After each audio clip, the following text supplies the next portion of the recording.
നമ്മളിപ്പോൾ ഗുരുവായൂരാണ്. ഗുരുവായൂരപ്പനെ കണ്ട് നെയ് സേവിക്കാനുള്ള തയ്യാറെടുപ്പിലാണ്. കാനീസ് അപ്പരിഡോട്ട് ക്ലോത്തിങ്ങിൽ നിന്നാണ് ഈ ബ്യൂട്ടിഫുൾ സാരി. നെയ്ജപ്പത്തെ പറ്റി എന്നോട് പലരും ചോദിച്ചിരുന്നു.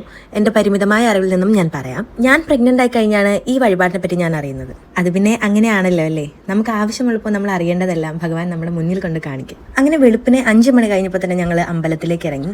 രാവിലത്തെ ശീവേലിക്ക് ശേഷമാണ് നമുക്ക് നെയ് സേവയ്ക്കായിട്ടുള്ള പ്രസാദം തിരുമേനി അകത്തും തരിക.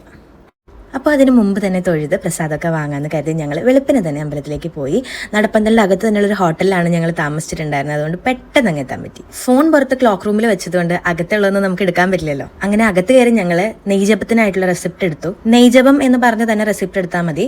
രാവിലത്തെ ശീവേലി കഴിയുമ്പോൾ, അതായത് ഒരു 7 മണിയോടൊക്കെ കൂടി അകത്തുനിന്ന് തിരുമേനി നമുക്ക് ജപിച്ച വെണ്ണ ഒരു ചെറിയ വാഴയിലയിൽ പൊതിഞ്ഞിട്ട് തരും. നെയ്ജപത്തിന്റെ പ്രസാദമായി ഇവിടുന്ന് കിട്ടുന്നത് വെണ്ണയാണ്.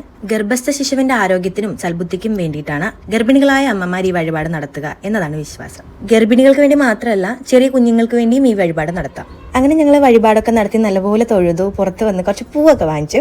ശരത്തോടം തന്നെ അതെനിക്ക് തലയിൽ വെച്ച് തന്നു. അങ്ങനെ ഞങ്ങൾ ഫുഡൊക്കെ കഴിച്ചു, റൂമിലേക്ക് പോയി നല്ലൊരു ഉറക്കമൊക്കെ ഉറങ്ങി.